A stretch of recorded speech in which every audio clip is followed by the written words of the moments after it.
Hey farmers, have you ever finished a bazaar day thinking, wait, where did all the time go? Or maybe you sold less than expected even though your stands were full? Well, today I'm sharing 10 tips that will help you turn your bazaar days into gold-making machines. In the story of Seasons the Grand Bazaar, let's jump right in. Number 1, plan on Friday night. The most important thing happens before the bazaar even starts. On Friday evening, plan exactly which items you want to take, do your cooking, make sure everything's prepared. That way you're not rushing around Saturday morning in the few hours you have before the gates open.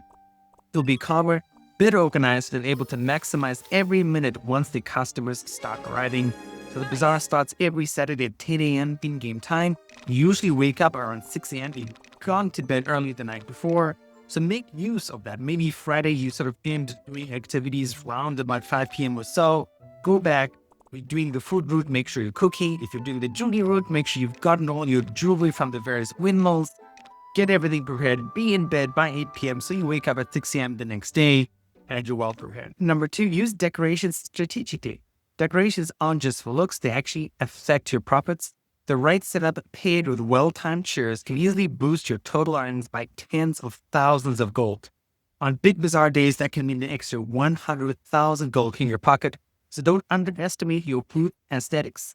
In the bazaar days, and this we'll talk about in a later point, right? There are people who sell stuff that you can use to boost your profits. You can also manufacture certain items, especially when it comes to jewelry, in the specific windmill. So make sure to check all of that out and decide what route you're going to go to in order to maximize your profits. I'm currently using a farming stand that has helped selling for food and earning me more money when I'm selling food. So please definitely do think about that. Number 3, ring the bell and move around. When it's time to ring the bell, don't just stand still. Move around to draw in as many eyes as possible. You can only serve about 12 customers at a time if you unlock both new stands. So don't worry if you can't reach everyone, they'll come back later. Keep that crowd energy flowing. Number 4, like any gamer, right? Double up on the cheer squad bonuses. If you've got enough stock, activate the cheer squad twice during a morning or afternoon session.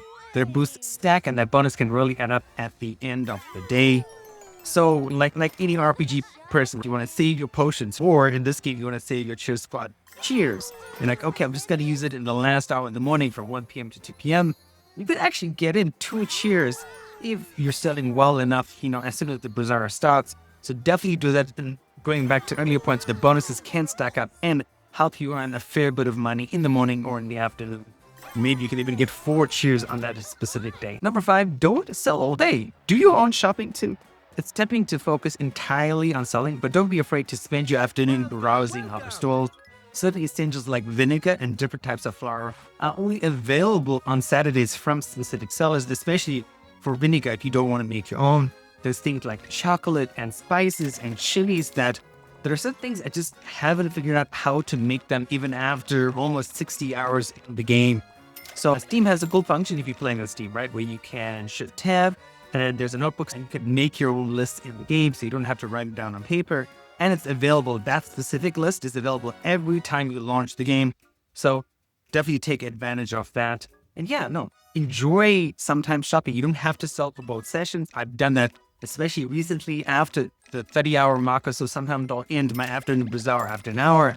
Sometimes I won't even do the afternoon bazaar. I just go around to all the stores because there's so much to see and shop and take advantage of and think about strategically. Like I could spend a good real 30, 40 minutes, just going around shopping, thinking, especially because I'm doing the cookie route as one of our commenters suggested.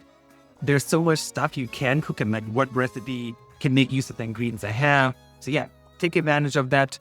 Sell in the morning, shop in the afternoon. That works pretty well. Number 6, buy food for recipes you don't have.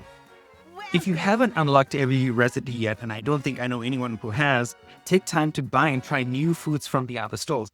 And especially later on in the game, you've helped quite a few people in the town open up their own bazaar store. And they'll have loads of recipes that unlock as you make your way through the game. Some of these recipes, right, allow you to use items you've been stocking up for a while, or items you're like, what is this useful? So currently in the game, I have broccoli, and I haven't found a recipe for broccoli yet. But then I'm just going to keep checking out Bazaar every Saturday, and hopefully eventually I'll find a recipe that uses broccoli, and I can finally get rid of the broccoli in my inventory system. but it's a great way to grow your menu and open up new profit routes for foods you want to sell on Bazaar if you are going the food selling route. Number 7, know what you can't make. Even after 40 hours in, there's still items I can't craft, as I said before, like seaweed for onigiri or curry powder. Just keep an eye out for those and make sure the math checks out before you buy them in bulk. A few miscalculations can eat into your profits in a big way. I have not done this yet for certain items, but I need to do this for all my items. But I buy 99 seaweed like every single bazaar day to make onigiri because that is the food I use while I'm running around town doing farming things and breaking rocks and that sort of stuff. And then I sell my leftover onigiri on a Saturday at Bazaar.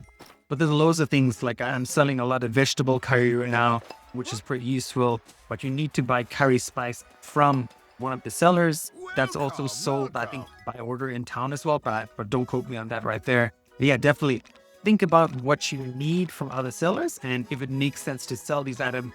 And don't forget, right, the price that your inventory sells, you're selling stuff at, is not the price that the bazaar sells it at. That price in your inventory usually reflects what you sell it to the store to, plus or minus 100, 200 gold. So definitely think about that. Number 8, cooking is king, but stockpile smart. Cooking consistently brings in the biggest profits so far, but here's the catch. You'll need a solid reserve of rice and wheat, especially for winter, because rice and wheat grow 3 seasons out the year. And so if you haven't stocked up enough, especially in autumn, it's going to be very hard to sell in winter, even for the rest of the seasons, right? You need to be constantly growing rice and wheat and using that in order to make the goods, because you need like bread things, you'll need stuff for cookies, stuff for desserts. So that's definitely something to keep in mind. My biggest one-year mistake was not having enough of either. So I definitely wasted a lot of time selling actual vegetables in winter because I just ran out of stuff to sell. So definitely stockpile rice and wheat. That will definitely help you early on in the game, if not your first year, your second and your third year as well. Number 9, keep food fresh with Garand's upgrade. If you're hoarding ingredients, invest in Garand's storage upgrade. It keeps your food fresh for longer, which is a huge area of concern because spoilage is a real problem, right? And since wheat and rice are key ingredients for high-value dishes, we'll make sure nothing goes bad between bazaars, even between seasons. Now, I've got my second upgrade, and I believe Garand said you can get even further upgrades. The second one was about 100,000 gold, so I think probably the next one's going to be 250 or maybe even 500,000. But if I can stockpile enough wheat and rice and it goes through season, it's going to make it well worth it. So make sure you unlock Garand soon. He's a guy that looks kind of like an ogre, and you'll see it in the video as well. Very well worth it, especially if you're going through the cooking route. Number 10, jewelry as a side hustle. Finally, jewelry can be an amazing money maker, but it's time intensive. It ties up your windmill slots. So if you go this route, spending your free time mining to stockpile gems and ores, that way you can craft in batches and still have time for cooking or other production lines. I think I did one lot of jewelry in the blue windmill, and that took 14 days. That's 2 bazaars, right? So one of the commenters in the previous video said, yes, jewelry is a good money maker, and that's 100% true. I remember selling some jewelry items for 23,000 gold per jewelry item. I only had 10 of them, right? So definitely keep that in mind and definitely figure out the timing between you mining ore, you making your jewelry, the production lines you have for the red, the blue, and the yellow windmill, and see if you can make it work. I've gone down the food route because it's easier, it's more fun, more diverse. There's only about 12 to 15 jewelry items, if I remember correctly. But if you have made jewelry work, let me know down in the comments. And that's my list, 10 ways to turn every bazaar into your most profitable day yet. Which of these tips to use? Or did I miss one of your personal favorites? Drop it down in the comments below. I'd love to hear your strategy. If you found this video helpful, don't forget to hit the like, subscribe, and ring that bell so you don't miss my next story of seasons and video.